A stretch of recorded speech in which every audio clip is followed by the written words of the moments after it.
आज मेरी शादी थी और मुझे ऐसा लग रहा था कि मैं किसी मैदान जंग में लड़ने के लिए जा रही हूँ, और वो भी बिना तैयारी के। मेरा नाम नसीमा है और मैं बहुत ही ज़्यादा खूबसूरत और जवान थी। जब मेरी शादी की उम्र हुई तो मेरे लिए रिश्ते तलाश करना शुरू किए गए और बड़ी बड़ी उम्र के लोगों के रिश्ते आने लगे। लेकिन बाबा ऐसा नहीं चाहते थे, क्योंकि बाबा की अपनी शादी जवानी में हुई थी। बाबा का कहना था कि लड़के को जवान होना चाहिए। एक जवान जहान इंसान अपनी ज़िंदगी के साथ कुछ न कुछ अच्छा कर ही लेता है। उन्होंने मेरे लिए जवान जहान लड़के का रिश्ता तलाश कर लिया, जिसका नाम वसीम था और उसकी उम्र 25 साल थी। और शादी के वक्त मेरी उम्र 23 साल थी। यानी हम दोनों ही अपनी ऐन जवानी पे थे। अब मेरे घर में शादी की तैयारियां हो रही थीं और आज मेहंदी थी। अभी से ही हमारे गांव की पुराने ज़माने की औरतें ऐसे ऐसे गाने गा रही थीं, जिन गानों में ये बात भी बताई जा रही थी कि अब लड़की तेरी खैर नहीं है। और मुझे अभी से ये डर लग रहा था। मैं एक कोने में बैठी हुई थी। मेरे हाथों पे अभी मेहंदी नहीं लगी थी, मगर दिल पे खौफ की मेहंदी गहरी होती जा रही थी। बाहर सहन में रोशनियों की चमक थी, औरतों की आवाज़ें थीं, ढोलकी की थाप थी और कहकहे थे। लेकिन मेरे अंदर एक अजीब सा सन्नाटा था। ऐसा लग रहा था जैसे हर आवाज़ मुझसे दूर होती जा रही है और मैं किसी अंधेरे में उतरती जा रही हूँ। एक बूढ़ी औरत मेरे करीब आई। उसकी आंखों में अजीब सी चमक थी। उसने मेरे सर पे हाथ रखा और मुस्कुरा के बोली कि बेटी, अब तो बस सब्र करना सीख ले। ससुराल में लड़की की अपनी कोई मर्जी नहीं होती। उसकी बात सुन के मेरे दिल की धड़कन और तेज हो गई। मैंने नजरें झुका ली और अपने हाथ मजबूती से आपस में बांध लिए। मेहंदी लगाने वाली लड़की आई। उसे मेरे हाथ अपने हाथों में लिए। उसकी उंगलियां नरम थीं, मगर मेरे हाथ कांप रहे थे। वो हंस के बोली, दुल्हन जी, डर क्यों रही हैं? ये तो खुशी का दिन है। मैं उसकी तरफ देख भी न सकी, क्योंकि मुझे खुद समझ नहीं आ रहा था कि ये खुशी है या कोई आजमाइश। ढोलकी की आवाज़ तेज हो गई। गाने और ऊंचे हो गए। औरतें तालियां बजा बजा के ऐसे बोल गा रही थीं जैसे किसी जंग का ऐलान हो रहा हो, और उस जंग में मैं अकेली थी। मैंने एक लम्हे के लिए सर उठा के अपने बाबा को देखा। वो लोगों में बैठे मुस्कुरा रहे थे, लेकिन उनकी आंखों में नमी थी। शायद वो भी जानते थे कि आज के बाद उनकी बेटी उनसे दूर हो जाएगी। मेरी आंखों में आंसू आ गए, मगर मैंने उन्हें बहने नहीं दिया, क्योंकि सब कह रहे थे कि दुल्हन को रोना नहीं चाहिए। अभी नहीं। लेकिन मेरे अंदर कहीं बहुत गहराई में एक आवाज़ आ रही थी कि नसीमा, तुम वाकई एक नई जिंदगी में दाखिल होने जा रही हो, या किसी अनजान खौफ में धकेली जा रही हो। और यही सोच मुझे अंदर ही अंदर खाए जा रही थी। किसी ने मुझसे पूछा, नसीमा, तुझे तेरी माँ ने बताया तो है ना कि शादी के वक्त क्या करना है, शादी की पहली रात क्या करना है? देख, अगर पहली रात ही तूने हार मान ली तो फिर सारी जिंदगी तेरी खैर नहीं।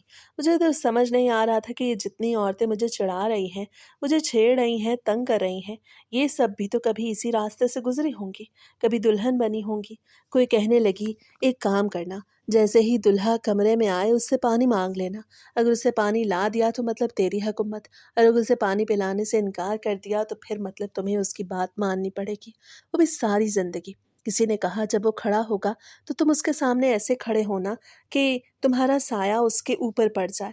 फिर सारी जिंदगी तुम्हारा साया उसके ऊपर पड़ा रहेगा और वो तुम्हारी बात मानेगा। किसी ने कहा कि उसे अपनी कोई झूठी चीज खिला देना, तुम्हारा गुलाम हो जाएगा। तो किसी ने ऐसे ऐसे मशवरे दिए जो मैं अब कहानी सुनाते हुए बता भी नहीं सकती। मैं बहुत ज़्यादा डरी हुई थी। मुझे इतना डरा दिया गया कि मैं क्या बताऊं। शादी वाले दिन जब मेरी शादी हो गई, रुखसती हो गई, सब कुछ हो गया, मैं अपने कमरे में आके बैठ गई। तब उसने मुझे अजीब सी बात बोली। उन सब औरतों की आवाज़ें मेरे कानों में गूंज रही थी, जैसे कोई एक बात ख़त्म ही नहीं होती थी कि दूसरी शुरू हो जाती थी। हर चेहरे पे हंसी थी, मगर उन बातों में एक अजीब सा खौफ छुपा हुआ था। मैं उनके दरमियान बैठी थी, मगर खुद को अकेला महसूस कर रही थी। मेरे दिल की धड़कन तेज थी, हाथ पसीने से भीग चुके थे और आंखें बार बार दरवाजे की तरफ उठ जाती थीं, जैसे वहां से कोई अनजान हकीकत अंदर दाखिल होने वाली हो। मेहंदी की खुशबू पूरे कमरे में फैली हुई थी। दीवारों पर रोशनी के साए नाच रहे थे और औरतों के गाने अब भी जारी थे। लेकिन अब उन गानों के अल्फाज मुझे खुशी के नहीं लग रहे थे, बल्कि हर लफ्ज में एक तंबी थी। एक डर था जो सीधा मेरे दिल में उतर रहा था। जब रुखसती का वक्त आया तो सब कुछ धुंधला सा हो गया। मैंने अपनी माँ को गले लगाया। उनके आंसू मेरे कंधे को भिगो रहे थे। बाबा का हाथ मेरे सर पे था और उनकी उंगलियां हल्की हल्की कांप रही थीं। मैंने एक बार पीछे मुड़ के अपने घर को देखा और फिर गाड़ी का दरवाज़ा बंद हो गया। रास्ता खामोशी में गुजरा। मेरा दिल ज़ोर ज़ोर से धड़क रहा था और जहन में वही सारी बातें घूम रही थीं जो उन औरतों ने कही थीं। हर मशवरा मेरे लिए एक नया खौफ बन चुका था। जब मैं अपने ससुराल पहुंची तो हर तरफ रोशनी थी, लोग थे, आवाज़ें थीं, मगर मुझे सब कुछ अजनबी लग रहा था। मुझे कमरे तक लाया गया। मैं आहिस्ता से बैठ गई। मेरा दुपट्टा मेरे सर पे था और नज़रें झुकी हुई थीं। कमरे में हल्की सी खुशबू थी और दीवारों पे नरम रोशनी फैल रही थी। दरवाज़ा हल्के से खुला और मेरी नंद अंदर आई। उसके चेहरे पे मुस्कुराहट थी, मगर उसकी आंखों में कुछ और ही था। वो मेरे करीब आई, मेरे पास बैठ गई और कुछ लम्हे मुझे गौर से देखती रही, जैसे वो मुझे परख रही हो। फिर वो मेरे और करीब झुकी और धीमी आवाज़ में उसने मुझे अजीब सी बात बोली। मेरी ये वाली नंद शादीशुदा थी, उसका नाम मरियम था। उसे कहा, शादी की रात क्या होती है? एक फजूल सी रात, किसी नाकाम की शादी, बस 2 दिन की खुशी, इसके बाद मुसीबतें ही मुसीबतें। और शादी की रात तो सबसे बुरी होती है। ऐसा लगता है कि बिना बेहोश किए आपका ऑपरेशन होने वाला है। पता नहीं तुम्हारा क्या बनेगा। खैर, अपना ख्याल रखना। उसे इतना बोला और बिस्तर पे सफ़ेद चादर बिछाने लगी। मैंने कहा, ये किस लिए? तो कहने लगी, अब इतनी भी भोली ना बनो। पहली बात तो ये, जो तुम्हारे बेड की चादर हमने खरीदी है ना, रज़ाई सेट वाली, वो पूरी 12,000 की है। खराब तो नहीं करवानी ना हमने। और दूसरी बात, ये तो रस्म होती है हर घर आने में। इसी गांव से हो ना तुम, कहीं और से थोड़ी आई हो, तुम्हें पता होना चाहिए। मेरा दिल तो क्या कि मैं उससे पूछूं, बाजी, पहले ही दिन आप मुझसे इतनी तल्ख क्यों हो रही हैं? फिर वो खुद ही बोल पड़ी, कहने लगी, मेरी शादी की रात याद आ जाती है मुझे, जब मैं किसी दुल्हन को देखती हूँ। मेरी आंख तो हस्पताल में खुली थी। पता नहीं तुम्हारा क्या होगा। उसने मुझे और ज्यादा डरा दिया और अब मैं अपने शौहर का इंतजार कर रही थी और डर रही थी। अभी तक वो कमरे में नहीं आया था। उसकी बातों के बाद कमरे की हवा भी बदल गई। अभी कुछ देर पहले तक जो हल्की सी खुशबू मुझे पुरसकून करने की कोशिश कर रही थी, अब वही खुशबू मुझे बोझ लगने लगी। सफ़ेद चादर बिस्तर पे ऐसे फैली हुई थी जैसे कोई खामोश गवाह हो, और मैं उसके सामने बैठी हुई एक सवाल बन गई थी। मेरी उंगलियां एक दूसरे में फंसी हुई थीं और मैं बार बार दरवाजे की तरफ देख रही थी। हर छोटी सी आवाज़ पे मेरा दिल उछल के गले तक आ जाता। बाहर कहीं दूर से हंसी की आवाज़ आती, फिर खामोशी छा जाती, और उस खामोशी में मेरा खौफ और वाज़े हो जाता। मरियम की बातें मेरे जहन में गूंज रही थीं। हर लफ्ज़ एक साया बन के मेरे इर्द गिर्द फैल गया। मुझे लग रहा था जैसे मैं किसी अनजान इम्तिहान के दरवाजे पर बैठी हूँ और मुझे इसके बारे में कुछ भी मालूम नहीं। मैंने आहिस्ता से अपने दुपट्टे को और मजबूती से सर पे लिया। मेरी सांसें बेतरतीब हो रही थी। मैंने खुद को संभालने की कोशिश की, मगर दिल मान नहीं रहा था। वक्त जैसे रुक गया। हर लम्हा बहुत भारी लग रहा था और दरवाज़ा अब भी बंद था। अभी तक वो कमरे में नहीं आया था। थोड़ी देर बाद कमरे के दरवाजे में हलचल हुई और मेरे दिल में जैसे तूफान उठ गया। मेरा शौहर वसीम कमरे में दाखिल हो गया। बहुत ही ज़्यादा खूबसूरत लग रहा था। मैंने घूंघट की आड़ से उसे देखा। उसे मेरा घूंघट उठाया, मुंह दिखाई में मुझे सोने की अंगूठी पहनाई, मेरे हुस्न की तारीफ करने लगा।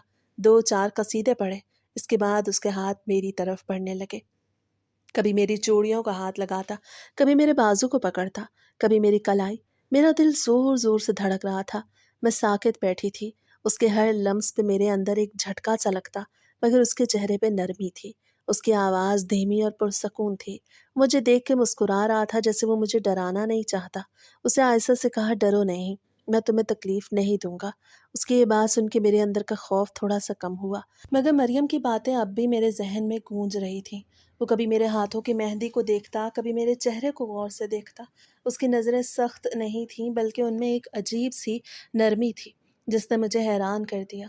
मैंने हल्की सी नज़र उठा के उसे देखा तो उससे फ़ौरन नज़रें झुका लीं, जैसे वो मेरी झिझक को समझ रहा हो।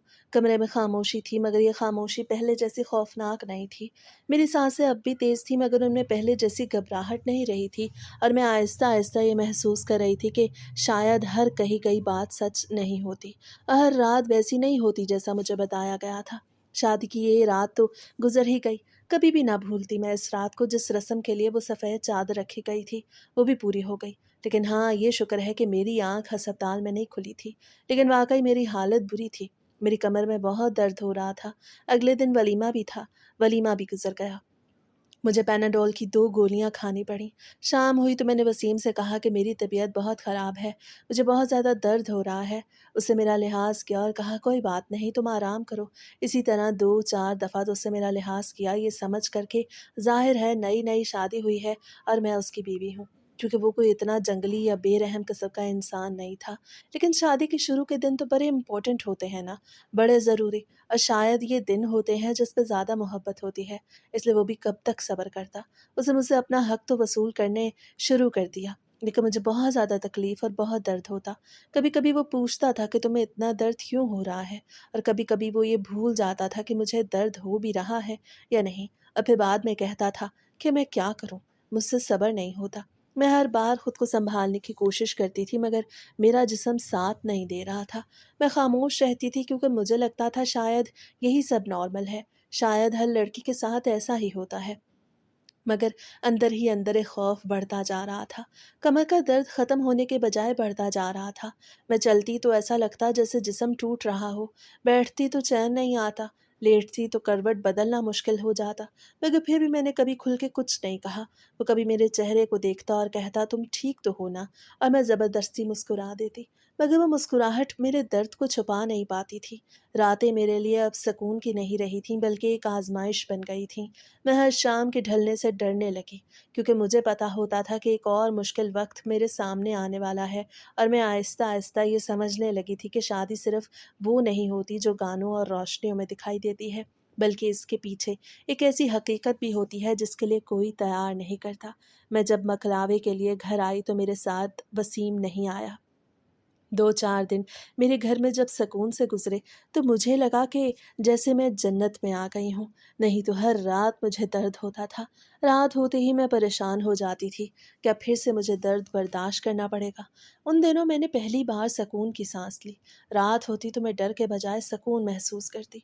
खामोशी मुझे अच्छी लगने लगी। मैं बगैर किसी खौफ के सो जाती और सुबह उठती तो जिस्म हल्का महसूस होता था, जैसे किसी ने बोझ हटा दिया हो। मैंने ये बात किसी को भी नहीं बताई। मेरी कोई बड़ी बहन तो थी नहीं जिसके साथ मेरी दोस्ती होती हो। मैं उसको बताती हूँ, और माँ के साथ किसी की भी इतनी दोस्ती नहीं होती। कुछ लोगों की होती भी है, लेकिन मेरी नहीं थी। उनको भी मैंने कुछ नहीं बताया, हल्का-सा इशारे में बताया कि ऐसा है। तो उन्होंने कहा बेटा सबके साथ ऐसा होता है, ये तो सबके साथ ही होता है, ये तो ज़िंदगी है। खैर, उनकी ये बात सुन के मैं खामोश हो गई। मुझे लगा शायद वाक़ई मसला मुझ में है, शायद मैं ही कमज़ोर हूँ इसलिए बर्दाश्त नहीं कर पा रही, मगर दिल मानने को तैयार नहीं था। लेकिन जब मकलावे से मैं वापस आई तो उसके बाद फिर से यही सब कुछ होने लगा। अब तो मुझे इतना दर्द होने लगा कि जब भी मेरे करीब मेरा शौहर आता, मैं चीखना शुरू कर देती और वो मुझे समझाता कि इस तरह नहीं करो, हम जॉइंट फैमिली में रहते हैं, बाहर आवाज़ें जाएँगी। लेकिन मैं क्या करती, मुझे इतना दर्द होता था जैसे किसी के गुर्दे में दर्द होता है। बिल्कुल ऐसा दर्द होना शुरू हो जाता, जो मुझसे बर्दाश्त नहीं होता था। मेरा जिस्म जैसे हर बार साथ छोड़ देता था। मैं खुद को समेटने की कोशिश करती, मगर दर्द इतना शदीद होता कि आवाज़ खुद ब खुद निकल जाती थी। मैं अपने होंठ दबाने की कोशिश करती, मगर चीख रुकती नहीं थी। कभी-कभी वसीम परेशान हो जाता, लेकिन कभी-कभी चिढ़ जाता। कहता था क्यों नाटक कर रही हो? क्यों ड्रामे कर रही हो? ये साबित करने की कोशिश कर रही हो कि तुम बहुत नाज़ुक हो? या तुम्हारी ज़िंदगी में पहले कोई मर्द नहीं आया? तो मुझे पता है तुम्हें अपनी बाकिरदारी साबित करने की ज़रूरत नहीं।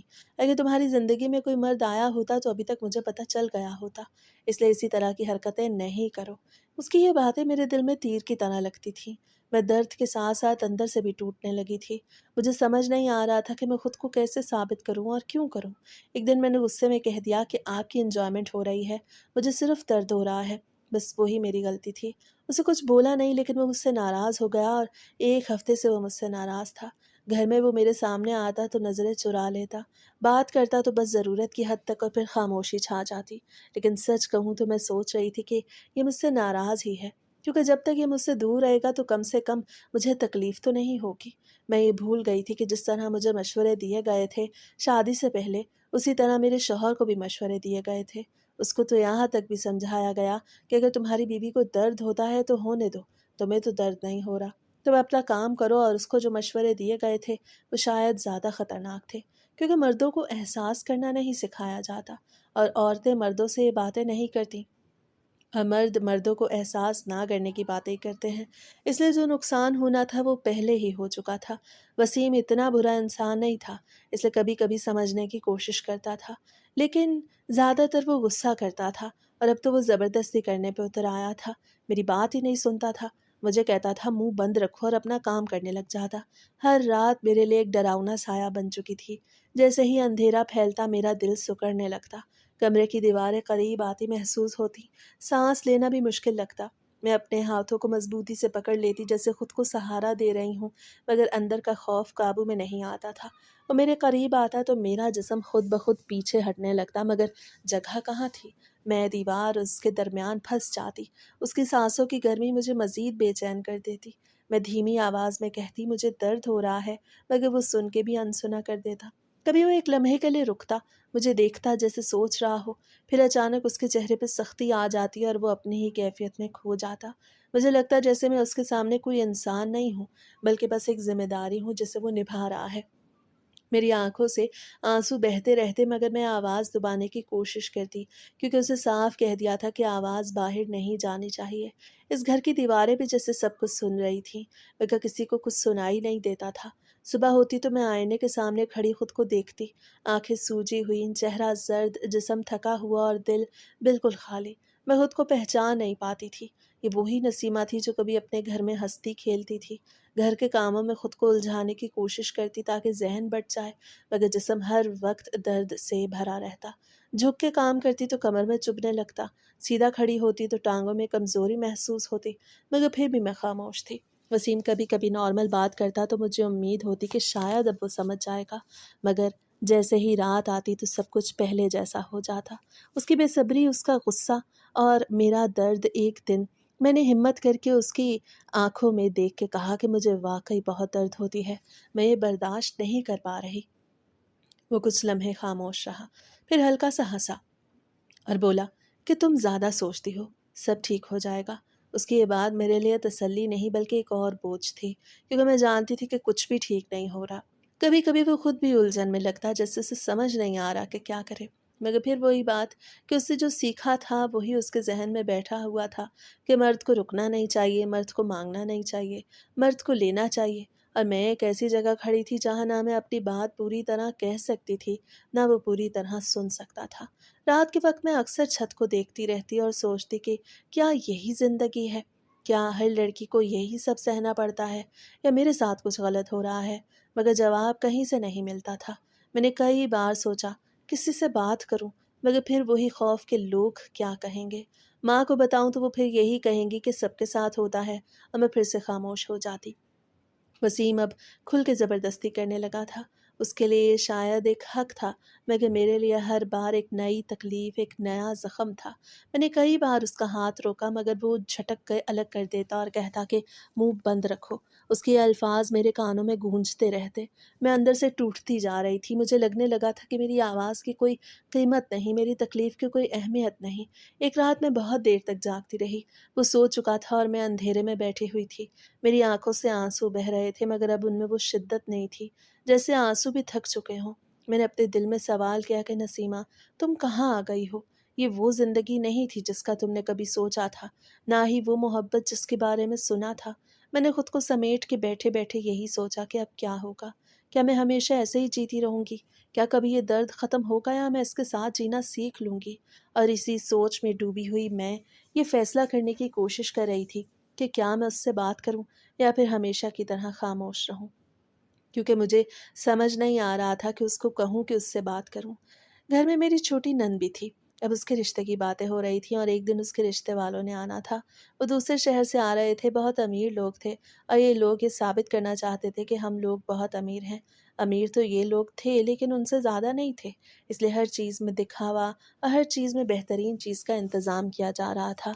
मुझे भी समझा दिया गया कि क्या पकाना है, अपना सबसे अच्छा सूट पहनना है, उन लोगों के सामने इस तरह से पेश आना है कि मतलब बहुत ज़्यादा इज्जत से, कोई ऊंच नीच उल्टी सीधी बात ना हो, क्योंकि छोटी बहन की ज़िंदगी का सवाल था। घर में सुबह से ही एक अजीब सी दौड़ लगी हुई थी।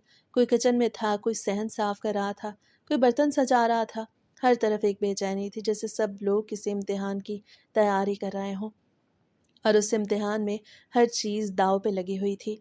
मैंने भी अपने लिए सबसे अच्छा सूट निकाला, बाल संवारे और ख़ुद को आईने में देखा, मगर दिल में वो सुकून नहीं था जो चेहरे पे लाने की कोशिश कर रही थी। अंदर ही अंदर एक दबाव था कि सब कुछ ठीक होना चाहिए, वरना बात बिगड़ जाएगी, यानी कि उन लोगों को बस ये साबित करना था कि हम लोग भी आपके ही स्टैंडर्ड के मुताबिक हैं। वो लोग आ भी गए। वो लोग भी 10-12 लोग आए, क्योंकि दूसरे शहर से आ रहे थे। बड़ी गाड़ी में बड़े तरीके, बड़े सलीके के साथ बड़ा सामान उठाया हुआ था। बहुत कुछ लेके आए थे। इतना कुछ लेके आए थे, ऐसा लग रहा था कि रिश्ता पक्का करने नहीं बल्कि निकाह करने आए हैं। मेरी नंद वाकई खुशकिस्मत थी। उनके आने से पहले ही घर का माहौल बदल गया था। दरवाजे के बाहर गाड़ियों की आवाज़ें आईं तो सब लोग सीधे हो गए। औरतों के चेहरों पर मुस्कुराहटें आ गईं। मर्द इस्तकबाल के लिए बाहर निकल गए और मैं अंदर से सब कुछ देख रही थी, जैसे किसी ड्रामे का हिस्सा हूँ। मैं भी तैयार हुई थी। मेरा शौहर सुबह से मुझे देख रहा था और कह रहा था कि तुम बहुत प्यारी लग रही हो, बहुत खूबसूरत लग रही हो। बार बार मुझे गले लगाने की कोशिश करता, अपने पास बुलाता, कहता मेरे साथ ज़रा कमरे में आओ। उसकी बातों में एक बेसब्री थी और एक ज़िद भी। मैं कहती कि मुझे इतने काम है और मेरा मेकअप और कपड़े ख़राब मत कीजिएगा। अभी रस्म होनी है, मुझे उसमें भी बैठना है। लेकिन मेरे शौहर को पता नहीं क्या हो रहा था कि वो मेरे पीछे पीछे फिर रहा था। मैं हर बार हंस के बात टाल देती, मगर वो बार बार करीब आता, जैसे उसे किसी और चीज़ की परवाह ही ना हो। घर में मेहमानों की आमद के बावजूद उसकी तवज्जो सिर्फ मुझ पे थी। मैं किचन और कमरे के दरमियान बार बार आ जा रही थी। कभी चाय का इंतज़ाम देखती, कभी नंद के रिश्ते वालों के इस्तकबाल की तैयारी, मगर हर जगह वसीम की नज़र मुझे महसूस हो रही थी। वो कभी दरवाजे के पास आ जाता, कभी मेरे पीछे किचन में, और मुझे बार बार यही लगता कि अभी ये वक्त इसके लिए नहीं है। मगर वो जैसे वक्त को नहीं देख रहा था और मैं अंदर ही अंदर यही सोच रही थी कि आज का दिन मेरी नंद के लिए है। सबकी तवज्जो उस पर होनी चाहिए, मगर मेरे अपने घर के अंदर एक अलग ही कशमकश चल रही थी। मुझे समझ नहीं आ रहा था कि मैं सबके दरमियान खुद को कहाँ रखूं। लेकिन वही बात हुई। थोड़ी देर के लिए सबने खाना खाया, चाय वगैरह पी, क्योंकि वो दूर से आए थे तो उनको कहा गया कि आप थोड़ी देर आराम करें, फिर रात के टाइम रस्म कर लेंगे। रस्म मतलब यही कि उन्होंने बात पक्की करनी थी। दुल्हन के सर पे दुपट्टा डाल के हाथ पे पैसे वगैरह रखने थे, अंगूठी पहनानी थी। मैं भी थोड़ी देर आराम करने को अपने कमरे में आ गई, और वही मेरी सबसे बड़ी गलती थी, क्योंकि मेरे शौहर ने मुझे कहा कि वो मेरे से सलूक करना चाहता है, कुर्बत करना चाहता है। मैंने कहा कि नहीं नहीं, ऐसा नहीं, ये वो, लेकिन शौहर के सामने मेरी कहाँ चलती थी। मैंने कहा कि मुझे बहुत दर्द हो रहा है, मुझे पहले भी दर्द हो रहा है, और मुझे ऐसा लगता है कि मेरे पेट में किसी ने तलवार डाल दी है। उसे कहा फजूल बहाने नहीं करो, इतनी प्यारी लग रही हो, उल्टे सीधे बहाने करके मेरा मूड मत खराब करो। उसे अपनी मनमानी की और वही हुआ। मेरी तबीयत कुछ दिनों से वैसे ही ख़राब थी। दर्द तो पहले भी मुझे हो रहा था। मैंने भी इस चीज़ को सीरियस नहीं लिया, लेकिन जब वो मेरे करीब आया तो मेरी हालत इतनी बुरी हो गई कि उसने खुद चीख चिल्ला के सारे घर वालों को इकट्ठा कर लिया, क्योंकि मैं तो तब तक बेहोश हो गई थी और मेरे पूरे बिस्तर पे गंदगी फैल चुकी थी। हर तरफ लाल निशान थे। मेरी हालत इतनी बुरी हो गई कि वाकई बहुत बड़ा तमाशा बन गया। मुझे फ़ौरन हस्पताल मुंतकिल किया गया। वो लोग भी हैरान हो गए कि इनकी बहू के साथ ये क्या हो गया। घर में एकदम से शोर मच गया। सब लोग भागते हुए कमरे में आए थे। किसी के हाथ कांप रहे थे, किसी की आवाज़ अटक रही थी। मैं उस वक्त होश में नहीं थी। बस इतना एहसास था कि मेरा जिस्म बेहद कमज़ोर हो चुका है और मुझे कहीं उठाया जा रहा है। गाड़ी में मुझे लिटाया गया और रास्ता बहुत लंबा लग रहा था। हर झटका मेरे जिस्म को तकलीफ़ दे रहा था, मगर मैं कुछ कहने के काबिल नहीं थी। मेरी आंखें बंद थीं और जहन जैसे धुंध में डूबा हुआ था। जब अस्पताल गए तो डॉक्टर ने फौरी तौर पे मुझे अंदर ले लिया। घर वाले बाहर खड़े परेशान थे। वसीम भी साथ था। उसके चेहरे पे खौफ था और बेचैनी थी। वो बार बार दरवाजे की तरफ देख रहा था। डॉक्टर ने मुआयना किया और हालत देख के फ़ौरन संजीदगी इख्तियार कर ली। उन्होंने कहा कि ये हालत बहुत ख़राब है और जिस्म को शदीद नुकसान हुआ है। फ़ौरन इलाज शुरू किया जाए, वरना ख़तरा हो सकता है। ये अल्फाज बाहर मेरे माँ बाप और वसीम सब ने सुने तो सबकी आंखें भर आईं। मेरी माँ ज़मीन पे बैठ गई और रोने लगी। मेरे बाप के हाथ कांप रहे थे। वो बार बार यही पूछ रहे थे कि मेरी बेटी को क्या हुआ है। मुझे इमरजेंसी वार्ड में ले जाया गया। वहाँ दवाइयाँ लगी थीं और मुख्तलिफ़ मशीनें मेरे जिस्म से जुड़ी हुई थीं। मेरा जिस्म बहुत कमज़ोर हो चुका था और दर्द हर जगह महसूस हो रहा था। डॉक्टर्स मुसलसल काम कर रहे थे। वो कह रहे थे कि जिस्म में शदीद चोटें हैं और मरीज़ को मुकम्मल आराम और निगरानी की ज़रूरत है। उन्होंने सबको बाहर कर दिया और अंदर सिर्फ इलाज चल रहा था। बाहर इंतज़ार का मंज़र बहुत भारी था। कोई कुछ नहीं बोल रहा था, बस रोना और दुआ चल रही थी। वसीम एक तरफ खड़ा था। उसकी हालत भी टूट चुकी थी। उसे समझ नहीं आ रहा था कि ये सब कैसे हो गया। कुछ घंटों बाद मुझे वार्ड में मुंतकिल किया गया। मैं अभी भी बेहोश थी, लेकिन जिस्म पे इलाज जारी था। डॉक्टर्स बार बार आके चेक कर रहे थे कि हालत बेहतर हो रही है या नहीं। रात के वक़्त मुझे थोड़ा-सा होश आया। आँखें खुली तो सामने सफ़ेद छत थी और कमरे में हल्की-सी रोशनी थी। मैं कुछ समझ नहीं पा रही थी कि मैं कहाँ हूँ। बस इतना एहसास था कि मैं बहुत दूर आ चुकी हूँ अपनी आम ज़िंदगी से। नर्स मेरे पास बैठी हुई थी, उससे मुझे तसल्ली दी, पानी दिया। मेरा जिस्म हल्का-हल्का काँप रहा था और मैं कुछ बोल नहीं पा रही थी। अगले दिन मेरे माँ-बाप मेरे पास आए, वो मुझे देख के रो पड़े। मेरी माँ ने मेरा हाथ पकड़ा और कहा, "बेटा, हम यहाँ हैं, तुम अकेली नहीं हो।" मैं उनकी आवाज़ सुन के थोड़ा-सा मुतमईन हुई, मगर जिस्म की कमज़ोरी अभी भी बरकरार थी। डॉक्टर ने बताया कि अगले कई दिन बहुत अहम हैं। मुकम्मल आराम और इलाज के बगैर खतरा रह सकता है। इसलिए मुझे अस्पताल में ही रखा गया। मैं पूरे 15 दिन अस्पताल में रही। हर दिन एक जैसा था, इलाज, दवाइयाँ और खामोशी। कभी-कभी आँख खुलती तो माँ-बाप या वसीम सामने होते, जो खामोश बैठे होते। रात को जब मुकम्मल होश आता तो मैं छत को देखती और सोचती कि मेरी ज़िंदगी कहाँ से कहाँ पहुँच गई है। मैंने क्या सोचा था और मेरे साथ क्या हो गया है। वसीम भी वहाँ आता था। वो मुझसे बात करने की कोशिश करता था, मगर मैं कुछ ज़्यादा नहीं कह पाती थी। सिर्फ आँखों से खामोशी रहती थी। डॉक्टर ने वाज़ेह कर दिया कि अभी जिस्म मुकम्मल ठीक नहीं हुआ और वक़्त लगेगा, इसलिए मुझे मुकम्मल एहतियात की ज़रूरत है। ये वो वक़्त था जब मेरी ज़िंदगी का हर यकीन हिल चुका था और मैं ये सिर्फ समझने की कोशिश कर रही थी कि अब आगे क्या होगा।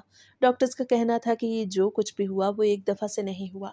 आपकी बहू की शादी को अगर 1 महीना हो गया तो समझे 1 महीने से ही लापरवाही हो रही है और इस लड़के की जान भी जा सकती है। मेरे माँ-बाप को गुस्सा आ गया। वो मुझे ससुराल भेजने के बजाय अस्पताल से अपने साथ ले गए। उन्होंने कहा, अब ये किसी बात से ही जाएगी। ऐसे जाहिल लोग हैं ये। हमने जाहिलों में थोड़ी अपनी बेटी का रिश्ता किया है।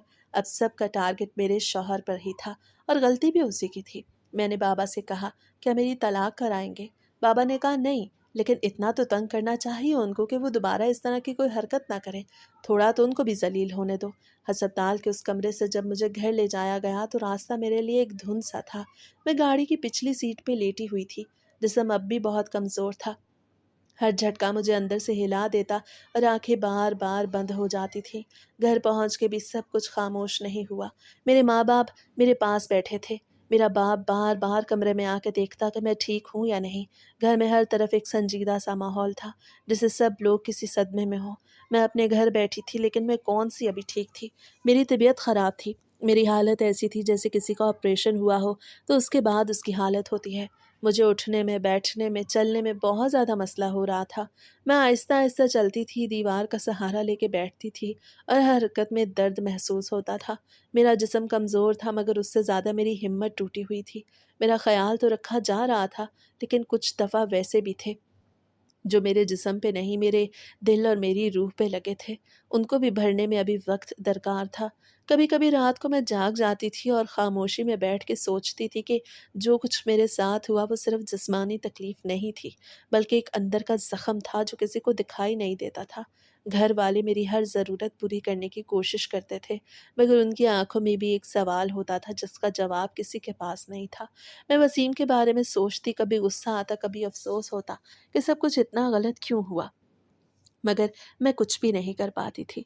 मेरे बाबा मेरे कमरे में आते और ख़ामोशी से बैठ जाते। फिर आहिस्ता से कहते, बेटा, हमने तुम्हें किसी के ज़ुल्म के लिए नहीं भेजा था।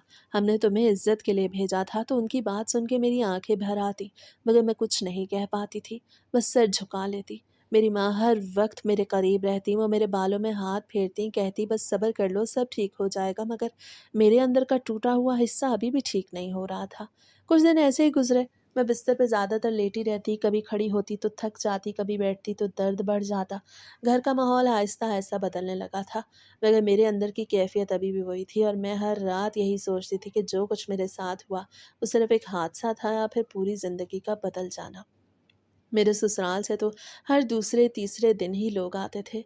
एक दिन मेरा शौहर भी आया। उसे आके मेरे माँ बाप से माफ़ी मांगी और मुझसे मिलने की इजाज़त भी, लेकिन मेरे बाबा ने इनकार कर दिया। वो मुझे रोज़ मैसेज करता, फ़ोन करता, माफ़ी मांगता, कहता, एक दफ़ा मेरे पास आ जाओ, मैं बिल्कुल बदल जाऊँगा, मैं तुम्हारा बहुत ख्याल रखूँगा। तुम मेरी बीवी हो, मैं तुम्हें इस दुनिया से भेजना थोड़ी चाहता था। मैं तो तुमसे मोहब्बत करता हूँ, मुझे क्या पता था, मेरी भी तो पहली शादी है। उसके मैसेज बार बार मेरे फ़ोन पे आते। रात के वक़्त जब घर में खामोशी होती तो उसकी कॉल्स की आवाज़ मेरे दिल को बेचैन कर देती। मैं कभी कॉल उठा लेती, कभी खामोश रहती और फिर काट देती। उसकी बातों में एक अजीब सी सच्चाई भी लगती थी और एक अजीब सा दर्द भी। अब मुझे भी उसकी बातें सुन के ऐसे लगने लगा कि वाक़ई में उसका कसूर नहीं था। मेरे दिल में भी उसके लिए जगह बनने लगी, क्योंकि आखिर तो वो मेरा शौहर ही था। लेकिन बाबा ने कहा थोड़ा वक़्त दो इस चीज़ को। इस तरह मुझे अपने घर बैठे 6 महीने हो गए। ये 6 महीने मेरे लिए खामोशी के 6 महीने थे। मैं अपने कमरे में ज़्यादा वक़्त गुज़ारती थी, खिड़की के पास बैठ के बाहर देखती थी। दरख्तों की हरकत और हवा की आवाज़ मुझे थोड़ी-सी तसल्ली देती थी, मगर दिल के अंदर एक उलझन हमेशा रहती थी। मेरा शौहर 6 महीनों में भी 15 से 16 दफ़ा मुझे घर ले जाने के लिए आया। हर बार वो दरवाज़े पे खड़ा होता, कभी बाबा से बात करता, कभी अम्मी के सामने हाथ जोड़ देता। उसके चेहरे पे एक मुस्तकिल बेचैनी होती थी, जैसे वो हर बार कुछ साबित करने आया हो। एक दिन बाबा ने हाँ कह दिया, लेकिन ये भी कहा, अगर दोबारा ऐसी वैसी कोई हरकत हुई तो ये तुम्हारा आखिरी मौका है। इसके बाद कुछ ऐसा वैसा हुआ तो हम सीधा कानूनी नोटिस भेजेंगे। ये बात सुन के घर का माहौल संजीदा हो गया था। वसीम का चेहरा भी बदल गया था। वो पहले से ज़्यादा खामोश हो गया था और हर बात बहुत सोच समझ के कर रहा था। मेरा शौहर वसीम बहुत ज़्यादा डर गया था। उसे कहा, जैसा आपने कहा अंकल वैसा ही होगा। बस मेरी बीवी को मेरे साथ रुखसत कर दें। उसकी आवाज़ में इस बार ज़िद नहीं थी, एक किस्म की आजिज़ी थी। वो बार बार मेरी तरफ देखता था, जैसे वो अपनी गलतियों को लफ्ज़ों में नहीं आंखों में दुरुस्त करना चाहता हो। मेरे बाबा ने मुझे भेज दिया और मुझे भी समझाया कि कोई भी बात हुई तो फ़ौरन बताना। हमने तुम्हें वहाँ मरने के लिए नहीं भेजा था।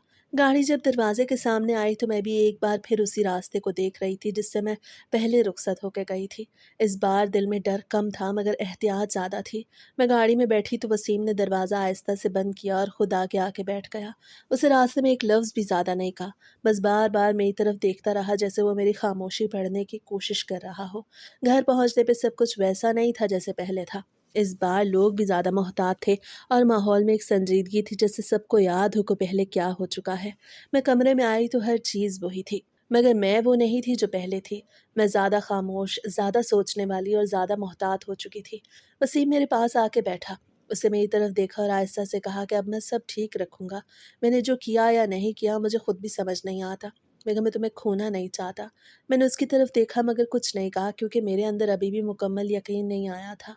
और उस दिन मुझे एहसास हुआ कि वापसी सिर्फ घर आने का नाम नहीं होती, बल्कि दोबारा एक नई ज़िंदगी शुरू करने का फ़ैसला भी होता है, जिसमें एतमाद भी होता है और खौफ भी।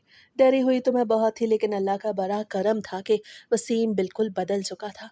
मुझे वापस घर आए हुए 15 दिन हो गए थे। वो मेरा ख्याल भी कर रहा था, मेरी बात भी मान रहा था, मेरे साथ वक्त भी गुजार रहा था, लेकिन मेरे करीब नहीं आया था। उसे कहा कि जब तक तुम खुद नहीं चाहोगी ऐसा कुछ नहीं होगा। हम लोग हनीमून पे नहीं गए थे और वसीम का कहना था कि हनीमून पे जाना बहुत ज़रूरी है, लेकिन हम तब जाएंगे जब तुम्हारा मूड होगा।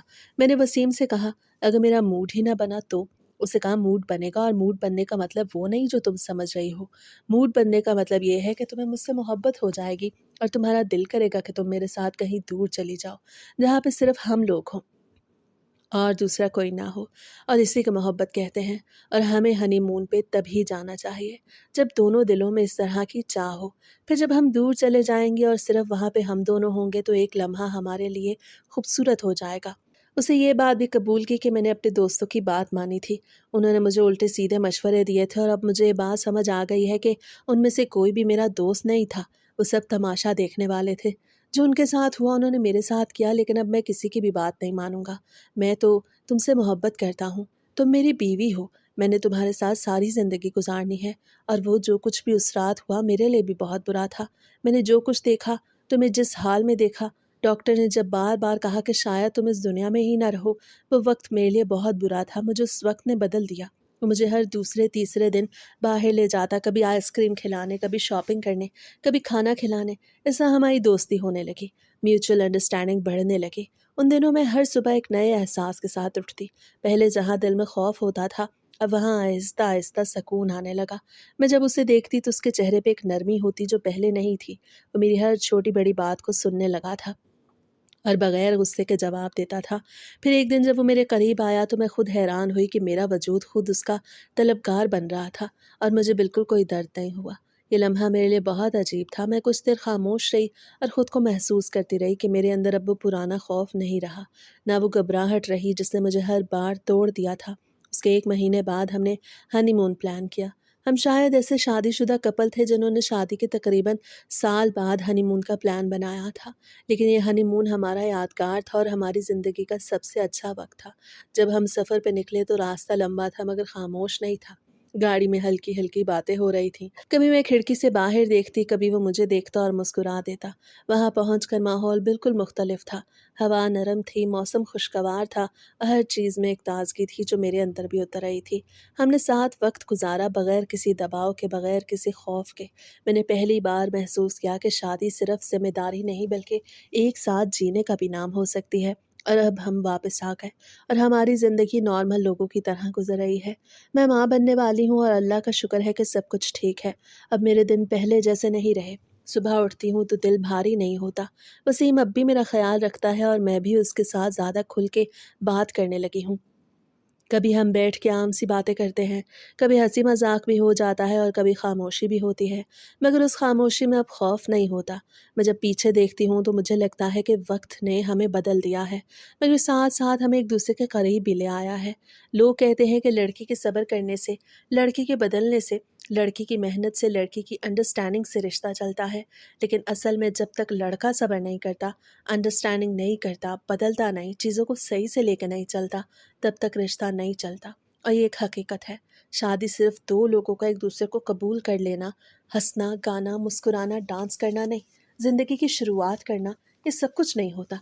शादी में और बहुत से ऐसे मसले मसाइल होते हैं जिनको फेस करना पड़ता है। और सबसे अच्छी बात यह है कि हमारा मज़हब, हमारा कुरान और हमारी मजहबी किताबें इन चीज़ों की मालूमात देती हैं।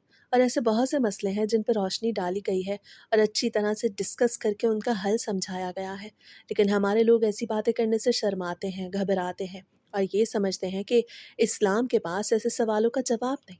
ऐसा बिल्कुल भी नहीं। इस्लाम सिर्फ जलवत ही नहीं बल्कि खलवत के मसाइल को भी बयान करता है जो हम लोगों को समझने और जानने की ज़रूरत है।